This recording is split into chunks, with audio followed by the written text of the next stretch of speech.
কোথায় আমার চিকেন লাভাররা, যারা চিকেন খেতে ভালোবাসে তারা এইভাবে একবার চিকেন রান্না করে দেখো কতটা টেস্টি হয়। নমস্কার বন্ধুরা, আমি পাপিয়া চলে এসেছি পাপিয়াস কিচেন ব্লগ চ্যানেলে। আজ এক নতুনভাবে মাংস রান্না, 5 মিনিটে মাংস রান্না কমপ্লিট হয়ে যাবে। আর দেখো কতটা ইয়াম্মি আর টেস্টি। প্রথমে দেখো ডিমগুলো সেদ্ধ করে নেব আর আলুগুলো ভালো করে ভেজে তুলে নেব। খুব ভালো করে ভাজবো যে নরম হয়ে যাবে তা না, একদম একটু লাল লাল করে ভেজে তুলে নেব, জাস্ট এরকমভাবে তুলে নিয়েছি। এবার এর মধ্যে ডিমগুলো একটুখানি হালকা করে ভেজে নেব, ঠিক এরকমভাবে নাড়াচাড়া করে।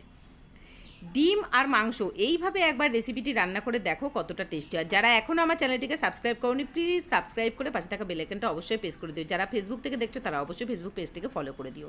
চলো এখন মশলা বানিয়ে নিচ্ছি। আদা, রসুন, টমেটো, পেঁয়াজ, কাঁচা লঙ্কা আর একটু জল দিয়ে দেবো, দিয়ে ভালো করে পেস্ট করে নেব।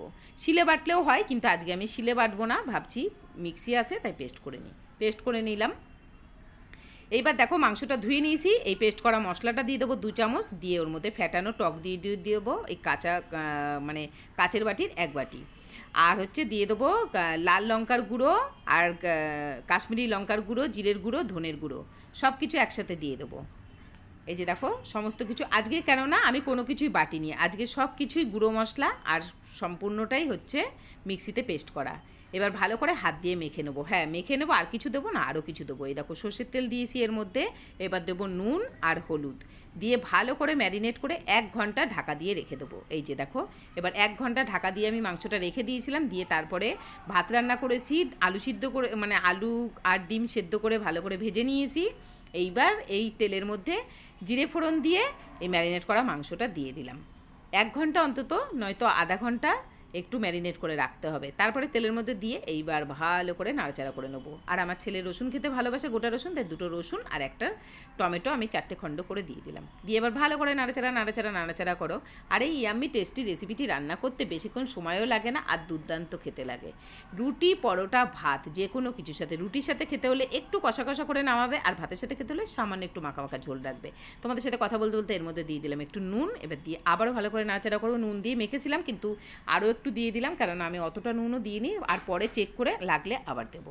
চলো এবার ভালো করে রান্নাটা করি, কষিয়ে সুন্দর করে। এই যে যখন অনেকটা কষানো হয়ে আসবে তখন এর মধ্যে আমি আলুগুলো দিয়ে আবারও 2-5 মিনিট ভালো করে একটুখানি নাড়াচাড়া করে একদম ভালো করে কষিয়ে পুরো মশলাটা যখন তেল ছেড়ে আসবে, ঠিক দেখো এরকমভাবে তেলটা ছেড়ে আসবে, তখন জানবে যে মশলাটা কষানো হয়ে গেছে। এবার আমি এর মধ্যে জল দিতে পারি। জল না দিলে এবার আলু আর চিকেনগুলো সেদ্ধ হবে না, তাই আমি মশলার গাবলা ধুয়ে পরিমাণ মতো জল দিয়েছি। আমি যতটা ঝোল রাখবো ততটা পরিমাণ। তোমরা কাঠের উনুনে রান্না করতে তো জানো অনেকটাই জল মানে গপ গপ করে ফুটে শুকিয়ে আসে, তার জন্য অনেকটাই জল দিয়েছি। এবার একদম মাখা মাখা হয়ে আসবে ফুটে, তারপরে নুন মিষ্টি চেক করে নামিয়ে গরম ভাতের সাথে জাস্ট খেতে হবে। তোমাদের ভিডিওটি কেমন লাগলো আর এই রেসিপিটি ভালো লাগলে অবশ্যই লাইক করবে, কমেন্ট করবে, আর যদি আরও ভালো লাগে তো তোমাদের বন্ধুবান্ধবদের মধ্যে শেয়ার করে ভিডিওটি তাদেরকেও জানিও যে এরকম একটা সুন্দর রেসিপি যেটা খেতে এতটাই সুন্দর লাগে। এইভাবে চিকেন আর ডিম একসাথে রান্না করে দেখো। আর যা মশলা আমি দিয়েছি, আমি এর মধ্যে একটা ভাজা মশলা ইউজ করেছি, তোমাদেরকে ভাজা দেখাতে পারলাম না। সেটা হচ্ছে ধনে, জিরে, শুকনো লঙ্কা, জয়ত্রী, জায়ফল, গোলমরিচ আর গোটা গরম মশলা, দারচিনি, লবঙ্গ, এলাচ একসাথে ভেজে একটু গুঁড়ো করে নিয়েছি। সেই মশলাটা আমি 1 চামচের মধ্যে দিয়ে দিয়েছি নামানোর আগে। ব্যাস তারপরে নামিয়ে গরম গরম ভাতের সাথে খেতে ঠিক এরকমভাবে নামিয়ে নিতে হবে। টাটা, আবারও নেক্সট ভিডিও নিয়ে দেখা হবে। সবাই ভালো থেকো।